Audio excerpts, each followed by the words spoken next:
Allez, salut les amis, c'est parti pour la matinale du samedi. Il est 10h55. On commence directement par Bitcoin sur le daily. Hop. Donc, toujours dans une structure swing haussière, structure interne, il n'y en a toujours pas. Order flow toujours haussier, donc on est toujours dans une structure fully aligned à la hausse. On continue de chercher des longs. De par mon scénario tracé en bleu ici hier, d'accord. Donc voilà, pour le moment, on a effectué le premier segment de ce scénario, c'est-à-dire une mitigation de ma demande ici. Et on est en train de réagir dessus. Donc voyons voir si on part vers la target, c'est-à-dire ce segment ici ou pas. Bref, sur ce, c'est tout pour le daily. Je vais juste mettre ça un peu plus précisément. Voilà, hop, on passe sur le H4. Sur le H4, je dézoome, structure swing toujours haussière, structure interne toujours haussière ici. Order flow s'est retourné à la baisse pour faciliter justement la mitigation de ma demande ici, d'accord. Et peut-être un peu plus bas la demande H4 qui est elle-même imbriquée dans la demande daily, d'accord. Donc ça constituerait au final un POI, une zone d'intervention encore plus intéressante pour un long, ok. Quoi d'autre? Rien de plus à dire, si ce n'est que, vu qu'on est sur un order flow maintenant baissier, nous sommes donc dans le high pullback qui peut aller maximum jusqu'au low protégé ici du swing run initial, d'accord. Donc en gros, on cherche non pas des longs, mais bien des shorts sur le H4, ok, puisqu'on suit l'order flow.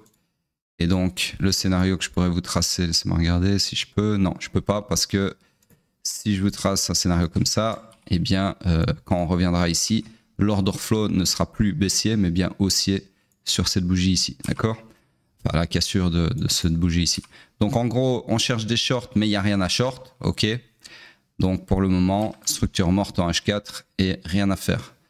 Donc on attend sur le H4 qu'il y ait quelque chose à faire. On passe sur le M15. Sur le M15, toujours dans la même structure, swing haussière que j'agrandis. Oups, attendez.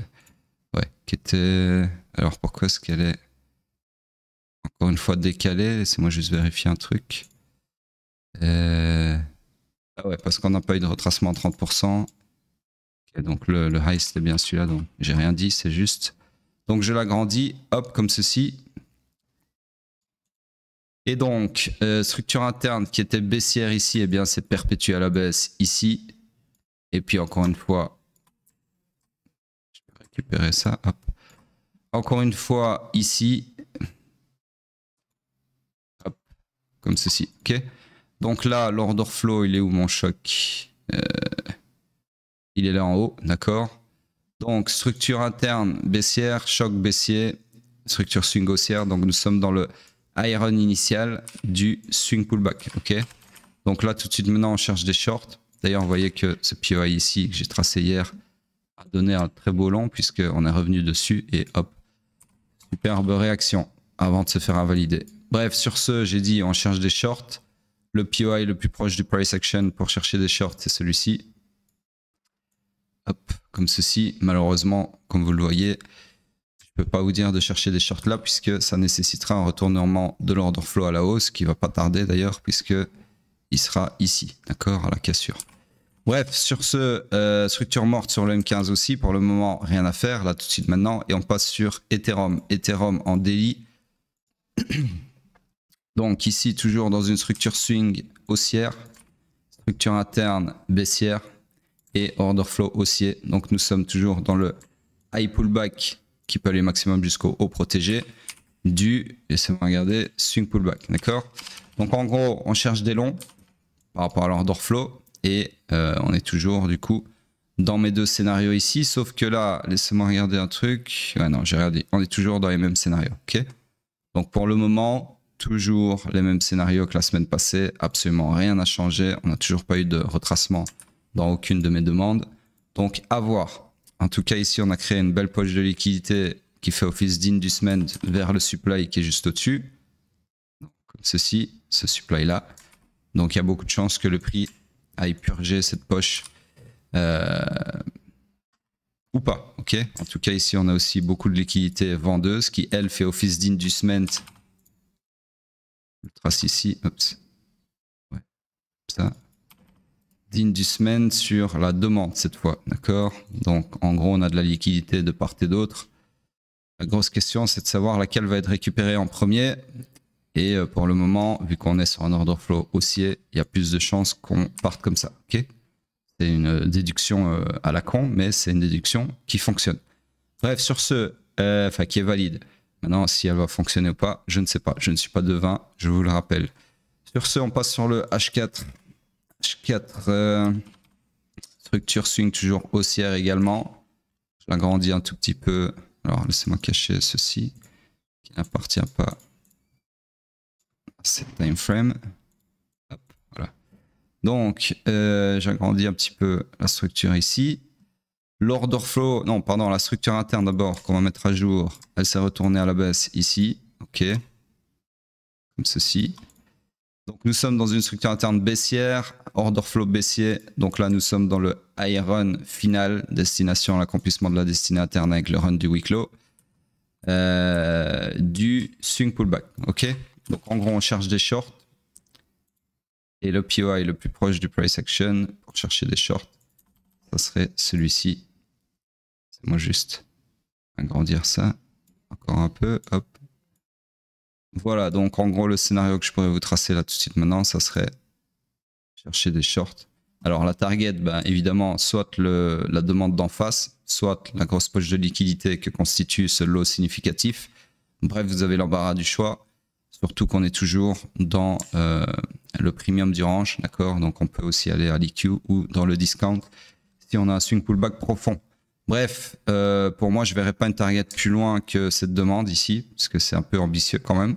Mais pourquoi pas? Tout est possible, encore une fois. En tout cas, tout ça, c'est une énorme poche de liquidité, d'accord? Donc, personnellement, j'ai bien envie de mettre comme target ceci, ok? Je pense que ça fait tout à fait sens. Après, une overextension pareille. Donc, par contre, laissez-moi encore agrandir ceci. Après une overextension pareille, d'avoir un retracement conséquent dans cette demande ici, qui est imbriquée dans la demande daily, qui constitue également le point de long en daily sur notre scénario. D'accord? Donc en gros ici, énorme poche de liquidité. Pourquoi pas? Ok. Voilà donc pour Ethereum. Bien évidemment, tout est possible. On peut très bien partir comme ça et ne jamais avoir ce retracement. En tout cas, pas tout de suite. Mais là, tout de suite maintenant, à l'heure où je parle, en termes de probabilité, vu qu'on est dans cette configuration structurelle que je viens de vous décrire, c'est ceci qui m'intéresse. Ok ? Il faut bien comprendre la nuance. Je le rappelle encore une fois, et je vous le rappellerai toujours. Je ne dis pas que ceci, c'est une prédiction. C'est simplement un scénario à haute probabilité qui, s'il se dessine, je vais exploiter. D'accord ? C'est ni plus ni moins. Okay, il n'y a pas de prévision. Je ne suis pas en train de vous donner la météo. Est-ce que ça va dumper? Est-ce que ça va pumper? Ce n'est pas du tout ça que je fais dans les matinales. Ce que je fais ici, c'est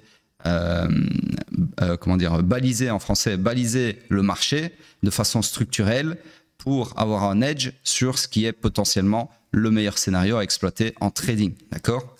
Voilà. Allez, sur ce, on passe sur Hype en daily. Hop. Donc, Hype, c'est moi regarder. Ok, donc, après avoir fait un nouveau all-time high, il y a eu une grosse prise de profit. Un peu logique, j'ai envie de dire. Donc, ma structure s'agrandit, toujours fully aligned à la hausse. Donc, je vous avais dit que le scénario, c'était celui-ci et il est toujours valide. Donc, par rapport à ce que j'ai dit hier, il n'y a absolument rien qui change, hormis le fait qu'on a été tapé un peu plus haut. D'accord ? Donc là, grosse bougie bearish en termes de price action, mais honnêtement, je ne me fierai pas spécialement à ce chandelier japonais, puisqu'on est en price discovery. Donc, il est logique qu'ici, il y a eu une prise de profit sur le all-time high. Tous les gens qui, rappelez-vous, qui avaient holdé ici et qui ont subi, parce qu'il y en a, hein, c'est sûr, hein, c'est 1000%, il y en a, ils ont reçu leur airdrop quelque part. Ici, peu importe, ils ont tout holdé jusque-là. Et là, au lieu de commencer à se payer en se disant, bon, il est quand même un peu temps que je touche de cet argent gratuit en mode argent réel. Et non, donc ils ont subi ce mini bear market, on va dire. Ils ont tout gardé ici parce que forcément, quand vous recevez un airdrop à je sais pas combien, peu importe, et qu'on revient ici, quasi, enfin, c'est un coefficient, sachant qu'on a été là en haut, mentalement, personne n'a envie de vendre ici, d'accord? Et ceux qui l'ont fait, c'est quand même bizarre, hein, j'ai envie de dire. Parce que moi, personnellement, je préfère, si j'étais dans ce cas-là, par exemple, j'ai un airdrop, et ici, ça représente un gros paquet de pognon, pardon. Et je me retrouve à holder ici par grid, et je me retrouve ici. Honnêtement, moi, personnellement, après ça dépend de chacun, je préfère laisser crever ce bag et qu'il aille à 0, même en négatif s'il veut, cet enculé, que de vendre. Parce que ça va plus me frustrer personnellement de vendre ici un actif qui a été ici. Si par exemple, on va mettre des chiffres, ça va plus vous parler. Ici, ça vaut 0 balles, d'accord? Vous arrivez ici, je sais pas, ça vaut 10K. Alors, on va essayer de faire des chiffres qui parlent plus ou moins à tout le monde. 10K. Et là, ça revient ici, ça vaut, je sais pas moi, allez, 800 balles, d'accord? Ou 1K, peu importe, on s'en fout, c'est des chiffres en l'air. Ben, forcément, je préfère que le 1K devienne 0 plutôt que de me dire, putain, j'ai pris 1K au lieu de 10K. Vous voyez ce que je veux dire? Enfin, moi, c'est comme ça que j'aurais pensé. Après, il y a des mecs, apparemment, qui ont vendu ici. Hein, cette bougie-là, forcément, c'est des gens qui ont vendu. Donc, il y a des mecs qui, imaginez, ils ont vendu à 11 en se disant, ça va à la cave. Quand c'est arrivé à 9 et D, ils se sont dit, bah ouais, on a perdu les 10, j'ai bien fait de vendre. Et puis alors là, soit ils ont racheté, soit ils sont pas bien. D'accord? Bref, je sais plus pourquoi je vous expliquais ça. Si, voilà, parce que pour la prise de profit. Donc, c'est-à-dire que les mecs qui ont subi tout ça et qui ont continué à holder et qui sont revenus ici, bah là, logiquement, s'ils sont constitués normalement, hein, ils se sont dit, putain, je vais pas refaire la même erreur qu'avant. Et je vais au moins TP partiel, au moins me payer un peu. Alors je sais quand même pertinemment qu'il y a des mecs qui sont en mode ultra grid et qui même après avoir subi tout ça, ils sont dans leur tête en mode ouais moi je suis trop fort, je suis Diamond Hands, je vais holder jusqu'à la mort et qui sont encore en train de pas se payer en fait. Et qu'ils vont encore se holder le bag très probablement jusqu'à je sais pas, admettons si on va à 50, attendez 50 c'est où, c'est là. Voilà, si on va à 50, ce qui est probable, les mecs, quand on sera à 50, ils vont se dire, ils vont en fait se sentir fiers d'avoir tenu tout ça. Hein, c'est ça les holders, hein, c'est 2 de QI.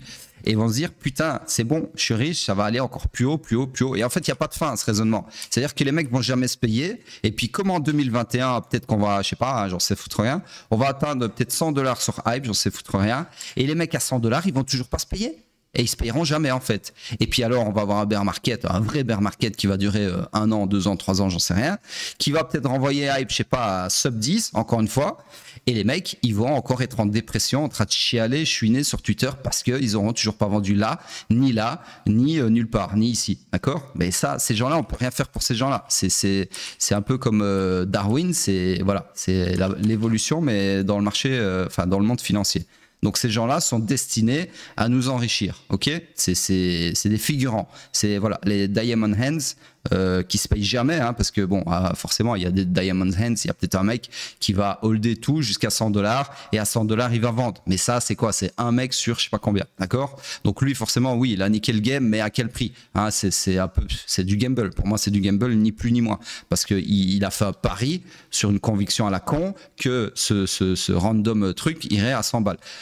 Si ça se produit, bah oui, forcément, c'est jackpot 2000 pour lui, mais bien souvent, ça se produit pas souvent, ce qu'on espère comme scénario comme ça, d'accord? Bref, tout ça pour dire que, les amis, ceux qui me suivent, je vous dis pas de TP tout, mais payez-vous. Payez-vous, c'est le but. Je veux dire, on n'est pas là pour comparer combien d'années on a holdé nos bagues. On est là pour profiter de cet argent. Donc payez-vous, je sais pas, c'est un peu le but quoi. C'est comme si vous en fait c'est exactement pareil que ça. C'est comme si vous travaillez pour un patron pendant 40 piges et vous dites non, attends, garde mes salaires, je prendrai tout à la fin. Et puis hop, crise cardiaque à 45 ans, voilà. Pas de salaire. Vous n'avez jamais touché un balle de toutes ces années de dur labeur. Bah là, c'est pareil. En faisant ça, en holdant vos bacs comme des Mongols, bah, voilà, vous ne payez pas en fait. C'est fictif. Oui, alors vous branlez sur votre PNL, sur votre portfolio, mais c'est unrealized PNL. Donc c'est du profit non réalisé. Donc il n'y a aucune raison de garder ça ad vitam sans jamais se payer. D'accord? Je sais pas, c'est débile, je comprends pas. Bref, sur ce... on passe sur le H4. Donc en daily, il n'y a rien de plus à dire que ce scénario. On passe sur le H4. Et le H4 ici, Alors, laissez-moi regarder. Donc, structure swing toujours haussière.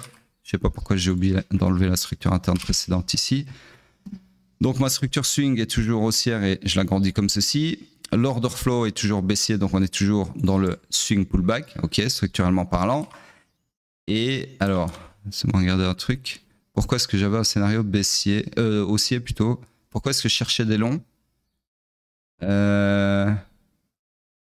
Ok, ouais, ok, je viens de comprendre. Ok. Donc en gros, ici, laissez-moi refaire un découpage. Voilà. Donc en gros, je pense que c'était hier. Ouais, ça doit être hier. Je vous avais tracé ce scénario de long. Pourquoi? Parce que hier, l'order flow était toujours haussier. Sauf qu'entre-temps, on a fait un nouveau high. Et ensuite, on est venu recasser le low précédent qui a retourné l'order flow à la baisse. Donc à partir de ce moment-là, exactement, où on a choqué à la baisse, mon scénario de long n'était plus valide et ne m'intéressait plus. D'accord? Donc à ce moment-là, on cherchait des shorts, mais il n'y avait pas encore de zone à short. Donc on cherche des shorts, le prix crash, toujours rien à short, et il va taper dans ma demande ici. Mais cette demande-là, est-ce que ça m'intéresse maintenant de chercher des longs? Bah non, puisque je suis sur un order flow baissier, d'accord? Et donc ceux qui se sont dit, qui sont restés bloqués sur mon scénario ici, alors qu'on était sur un scénario, sur un order flow baissier, bah, vous avez pris des longs, peut-être, j'en sais rien moi. Ici, en vous disant magnifique, on est venu taper dans le POI de Somstradamus, je vais mettre mon stop loss en dessous et hop, à moi, l'argent facile. Sauf que Nenny, on a à valider, si je me souviens bien, voilà. On a validé la demande, d'accord? Donc si on zoome ici, vous voyez bien que la bougie, elle a transpercé ma demande. Donc ça, c'est invalide. Ce scénario n'était plus valide depuis qu'on a choqué à la baisse dans tous les cas. Et vous êtes fait sortir sur votre trade ici présent, d'accord? Voilà, ou pas. Après, peu importe. Mais en gros, ce que j'essaie de vous expliquer, c'est que il n'y avait plus lieu de chercher des longs là, d'accord? Donc ensuite, c'est pour ça que les matinales ne seront jamais des signaux, parce que c'est trop complexe de donner des signaux une fois toutes les 24 heures, d'accord? Il faut qu'il y ait un suivi. C'est pour ça que je ne donne pas de signaux publiquement, parce que ça nécessite un suivi en temps et en heure, et analytique et aussi en termes de risk management. Et je ne vais pas faire ça gratuitement pour tout le monde, comme ça, H24, juste parce que vous avez envie, d'accord? Bref, tout ça pour vous dire que pour le moment, donc à ce moment-là plutôt, ici on a en l'occurrence dégagé un supply et qui est un POI pour chercher des shorts, H4, voilà. Donc si j'étais là à ce moment-là, j'aurais pu vous tracer un scénario de short, par exemple avec une target, j'en sais rien, peu importe. Ici par exemple, une demande daily, ok, dans laquelle il y a une demande H4 imbriquée. Et on chercherait des shorts. Donc le prix ensuite, qu'est-ce qu'il a fait? Regardez. Voilà, le prix est en train de revenir dans le supply, mais vu le momentum haussier qu'il y a pour le moment, il y a des chances que ce supply se fasse transpercer. Alors si ce supply se fait transpercer, est-ce que ça voudra dire qu'il ne faut plus chercher des shorts? Non, on cherchera des shorts tant que l'order flow n'est pas retourné à la hausse, et l'order flow ne sera pas haussier avant qu'on recasse le nouvel all-time high. D'accord? Donc c'est à dire que dans toute cette zone-là, ici, je vais vous le faire précisément, voilà. Toute cette zone-ci, je vais me mettre très précis, comme ça. Hop, rouge, où es-tu? Ici.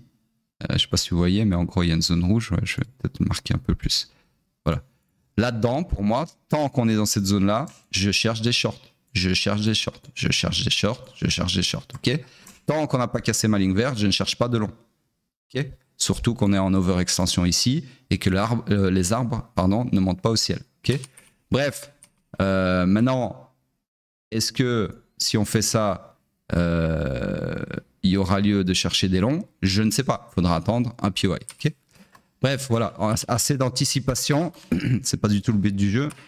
Le but du jeu, c'est de lire, d'analyser le price action et de le baliser en temps et en heure. Là, maintenant, tout de suite. Pas hier, pas demain. Et de voir quel scénario le marché nous offre sur un plateau d'argent. C'est ni plus ni moins ce que je fais tous les jours. D'accord? C'est-à-dire que j'arrive, je regarde, c'est comme un échiquier, d'accord? C'est comme si vous arrivez au milieu d'une partie d'échecs, vous regardez la disposition des pions et vous regardez quel peut être votre prochain move dans le but de gagner. Sauf qu'ici, c'est pas gagner une partie d'échecs, c'est gagner du pognon.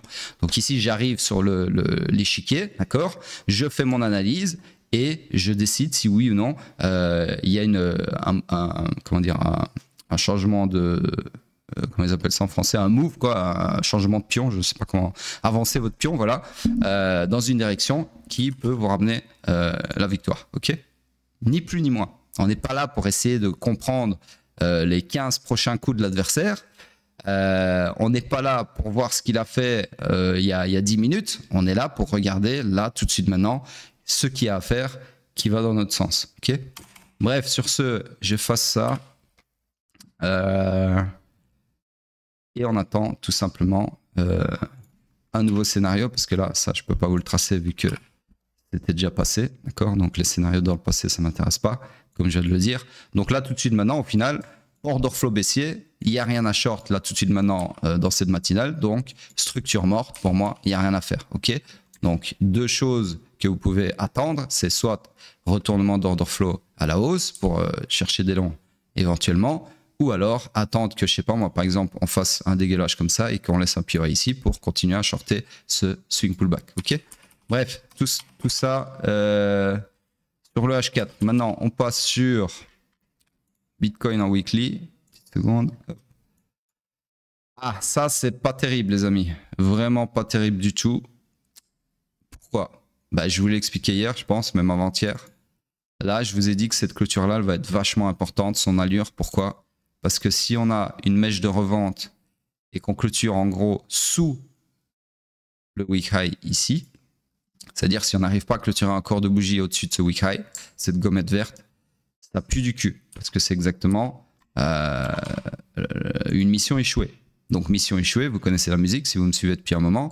C'est-à-dire qu'en gros, cette bougie-là, enfin cette jambe de hausse-ci, a échoué à clôturer un corps de bougie au-dessus de ce week high et que donc potentiellement elle risque de se faire punir tous ses lots, d'accord?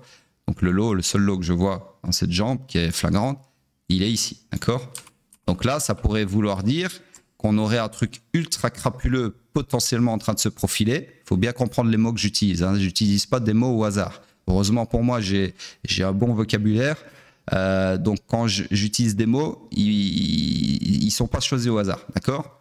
Donc potentiellement, on pourrait dessiner quelque chose comme on a eu en 2021, c'est-à-dire la fin qu'on fait, on repart en bull run et qu'on fait avec un nouvel all-time high, sauf que après ce all-time high, on clôture sur mèche sous le précédent sommet, d'accord? Enfin, le précédent all-time high, il est là, peu importe. Ici, c'est les deux, de toute façon.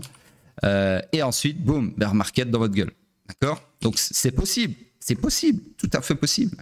Et vous allez me dire, ouais, mais Trump, ta gueule. Trump, c'est pas ton père. D'accord? Donc, Trump, il s'en bat les couilles de vous. C'est-à-dire que Trump, vous vous souvenez, quand il a pris sa présidence, il a tout fait cracher. Et puis, maintenant, tout pump, comme par hasard. Nouvelle all-time high, tout va bien, machin. Vous croyez qu'il s'en est pas mis plein les poches? Vous croyez que ces poches, c'est bon, elles sont pas archi pleines? Le mec, ça se trouve, il a fait tarif, je rachète, je repump, et maintenant, c'est bon, je m'en bats les couilles de ce qui se passe, et bear market. Et de toute façon, je vous le dis, je vous l'ai déjà dit, c'est pas Trump qui décide, c'est pas lui qui fait la pluie et le beau temps, ce sont les market makers, d'accord, qui ont des agendas pour des clients beaucoup plus importants que Trump, d'accord? Donc, arrêtez de croire que Trump, c'est un magicien et que c'est le père des marchés, c'est personne, d'accord? Alors oui, forcément, ces annonces, etc., ont des impacts parce qu'il y a des gens qui suivent tout ce qu'il dit, mais c'est pas comme ça, c'est pas aussi simple, d'accord? C'est un peu un mix de tout et Trump n'est pas le dieu des marchés comme tout le monde le croit, ok? Bref, sur ce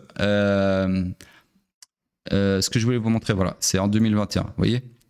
2021, alors en 2021, autant pour moi, on n'a pas eu on a clôturé un corps de bougie en fait ici au-dessus. Donc, si je remets l'équivalent de ma gommette verte ici, donc c'est pas exactement la même chose. Ici, c'était même plus crapuleux parce qu'au final, qu'est-ce qu'on aurait pu se dire? Ah ben, c'est moi regarder ici. Ah ben, cette bougie a clôturé son corps au-dessus du week high ici, donc c'est bon, on continue, blablabla. Sauf qu'au final, bear market, d'accord? Mais dans tous les cas ici, ce qu'il fallait se dire, c'est que après un BOS, parce que ça, c'était un BOS, ok? peu importe, voilà, eh bien on s'attend à quoi? Je vous le donne en mille, un pullback, ok, comme je vous ai expliqué il y a 2-3 matinales d'ici.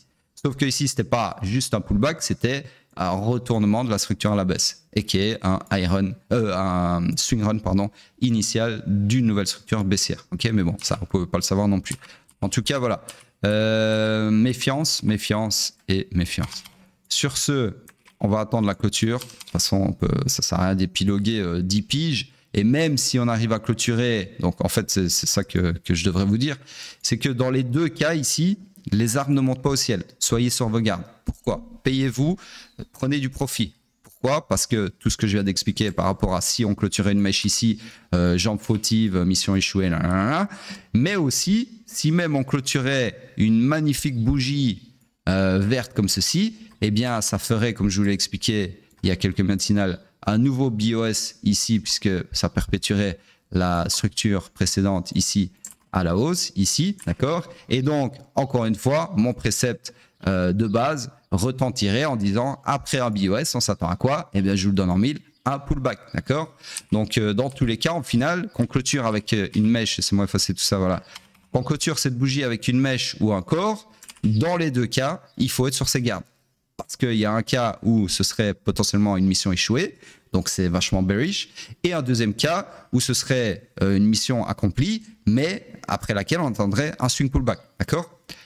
Donc dans les deux cas, c'est voilà, c'est le moment de faire attention, ok? Faites attention, ne vous dites pas ah c'est bon, on a clôturé au-dessus de la gommette verte de Nostradamus, donc du coup forcément c'est to the moon. Retracement, je sais pas de quoi tu parles, swing pullback, je sais pas de quoi tu parles, et votre cerveau commence à se mettre en mode permaboule, il trie l'information, tout ce qui est rouge, il vire, et il garde que ce qui est vert, d'accord? Et puis, si ça se produit pas, eh bien, vous l'avez dans le cul. Donc, arrêtez de faire du tri sélectif sur les scénarios que vous voulez voir, et apprenez un peu à être adulte, à être un bon risk manager, hein, parce que c'est ça le métier, c'est manager du pognon, d'accord? Et en l'occurrence, le vôtre ici. Donc, soyez un bon risk manager avec votre pognon, et payez-vous en temps et en heure, ok? Un nouvel all-time high, ce n'est jamais une mauvaise idée de se payer. Dans tous les cas, je vais même vous dire autre chose, ce n'est jamais une mauvaise idée de vous payer. Jamais, jamais, jamais. D'accord? Qu'est-ce qui peut arriver au pire? Ah, vous avez fait un manque à gagner. Ah merde, ben voilà. C'est mieux ça que de se morfondre avec des bagues à moins 95% dans 2 semaines ou dans 6 mois, j'en sais rien, parce que vous avez été encore une fois greedy comme un trou du cul. Ok? Ça m'énerve parce que moi, je l'ai fait plein de fois aussi. Et je le fais plus. Enfin, j'essaye du mieux que je peux. Et même avec les skills que j'ai cette psychologie du mec qui a du mal à se payer, qui veut pas se rendre à l'évidence de nanana. Mais au final, voilà, j'ai clairement des longueurs d'avance sur un mec lambda qui comprend rien à ce qui se passe et qui se paye jamais. Ce que j'ai fait en 2017. Là maintenant, honnêtement, depuis c'est simple, depuis 2021, je me paye tout le temps, en temps et en heure. D'ailleurs, ceux qui me suivent depuis longtemps le savent. Je suis sorti au top sur Ordi, je suis sorti au top sur Hype, en tout cas le top qu'on a eu. Et encore, il y a un troisième, j'ai oublié, je sais plus. Bref, donc voilà, il y a juste un truc que j'ai pas sorti malheureusement. Et là, j'ai un gros regret où j'ai fait ça m'arrive aussi, hein, je suis pas parfait. Hein. Je vous donne des bons conseils, mais ça veut pas dire que moi je suis parfait. Il y a personne qui est parfait, d'accord? On est tout le temps en lutte perpétuelle contre notre psychologie de greedy. Je l'ai plus ici, je l'ai enlevé, je sais même pas pourquoi, ou il a été délisté, je crois, c'est pour ça que je l'ai enlevé. En gros, c'était Roop, je sais pas s'il y en a qui ont suivi la hype qu'il y a eu sur la BRC20. Il y avait un truc qui s'appelait Roop, R-O-U-P. J'en avais un paquet, mais franchement, si j'avais vendu au top, je exagérais. Et comme un connard, j'ai rien vendu, quoi. J'ai vraiment fait le connard sur ce bag. Et parce que voilà, je pensais que ça allait encore. Je pensais pas que la hype de la BRC20 allait die comme elle a die. Et voilà. Donc, du coup, je me suis assis sur un paquet de pognon. Alors que je suis Nostradamus. Et normalement, je peux plus faire ça. Vous voyez ce que je veux dire? Voilà. Comme quoi, la psychologie humaine, tu peux être qui tu veux. C'est dur. Ok? Mais bon, dans la majorité de mes gros moves, je sors au bon moment. Donc, je ne vais pas me plaindre. Bref, tout ça pour dire que soyez vigilants, payez-vous partiellement si vous voulez, mais arrêtez de garder tous vos bacs comme ça et de jamais vous payer, c'est vraiment pas le but du jeu. Bref, sur ce, c'est tout pour le weekly. On passe sur la dominance vite fait, voir ce que ça dit. Ouais, donc ça continue de grind up la dominance, contrairement à hier où c'était plutôt une bougie rouge. Donc voilà, j'ai toujours bon espoir qu'on voit mes 67% et qu'après ça, il y a une alt season. Mais voilà, encore une fois, je ne suis pas voyant. Sur ce, les amis, continuez à laisser des commentaires. Dites-moi quelle paire vous voulez que j'analyse demain. Tous les dimanches, je rappelle que je vais dans les commentaires voir la paire qui a été le plus citée, qui a été la plus réclamée. Et je l'analyse pour vous le dimanche, d'accord? Donc pour le moment, je ne sais pas trop quelle paire c'est, mais j'irai voir tout ça d'ici demain de toute façon. Ah oui, détail important. Forcément, je ne vais pas aller relire tous les commentaires de toute la semaine, hein, parce que vu qu'il y a 30 commentaires par jour, donc ça me fait plus de 200 commentaires à voir quasi pour la semaine.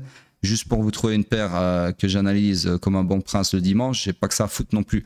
Donc en gros, pour faciliter le truc et être sûr que j'analyse votre paire, enfin avoir toutes vos chances, dans le commentaire où vous mettez le nom de la paire, dites que c'est la paire pour dimanche. Inscrivez le mot dimanche, parce qu'en fait moi ce que je fais, c'est que je vais dans mon YouTube machin là, je fais une recherche sur le mot dimanche, le mot-clé dimanche dans tous les commentaires et je regarde quelle paire est ressortie le plus, d'accord, dans ces commentaires qui comportent le mot-clé dimanche. Donc chaque fois que vous demandez une paire sans inclure le mot dimanche, eh bien ça passe à la trappe malheureusement. Okay, c'est le seul moyen que j'ai trouvé pour trier plus ou moins et choisir la paire qui est la bonne. Okay.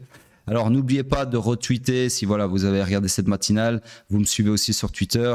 Je ne sais pas si vous avez entendu ce que j'ai dit hier dans l'autre matinale, mais en gros, il va falloir mettre le paquet sur les retweets là, parce que c'est comme ça qu'on va ramener plus de gens sur la chaîne et c'est comme ça que vous allez conserver les matinales à long terme. D'accord? Donc, envoyez des retweets. D'ailleurs là, je vais aller voir maintenant tout de suite combien de fois vous avez retweeté le tweet d'hier après le message que j'ai dit. Et j'ai bien l'impression que, ouais, bon alors, ça a porté ses fruits dans le sens où d'habitude j'ai 0 retweet et là j'en ai 9. Mais les gars, honnêtement, on est 6000 sur Twitter, on est 1000 ici, 9 retweets. Franchement, j'ai envie de dire, c'est quand même un peu se foutre de ma gueule. C'est un peu se foutre de ma gueule. 9 retweets sur 6000 plus même presque 7000 sur Twitter et 1000 sur YouTube. Foutez un peu de ma gueule quand même. Donc allez appuyer sur ce putain de bouton. Je vous rappelle que c'est un clic pour conserver tout cet alpha gratuit que je vous donne tous les matins. Là encore 32 minutes de mon temps en échange de rien, que dalle, d'accord? Donc si je vous demande juste un retweet à la con et un commentaire sous la vidéo, je sais pas, faites-le. Soyez à un moment, il faut être correct dans la vie, d'accord? Je sais pas, c'est une question de valeur. S'il y a un mec qui vous donne tous les jours, je sais pas moi, il vous donne 50 balles tous les jours et en échange il vous demande quoi? Il vous demande juste que vous disiez merci avec votre bouche, votre salive là, votre salive de merde. Dites merci. Et vous allez pas le faire. C'est quoi ce genre de valeur? D'accord? Moi, si un mec qui me donne 50 balles tous les jours comme ça, sans rien demander, il veut juste que je dise merci, mais je vais dire merci 1000 fois. D'accord? Bah ici, c'est pareil, c'est le même concept. C'est-à-dire, moi, je vous donne de la valeur sous forme d'une matinale tous les jours, 365 jours par an, et et je veux juste un clic sur un putain de tweet pour avoir un retweet, et vous le faites pas. Franchement, c'est pas sympathique, j'ai envie de dire, pour être poli. Bref, sur ce, c'est tout pour moi, et je vous dis à plus tard.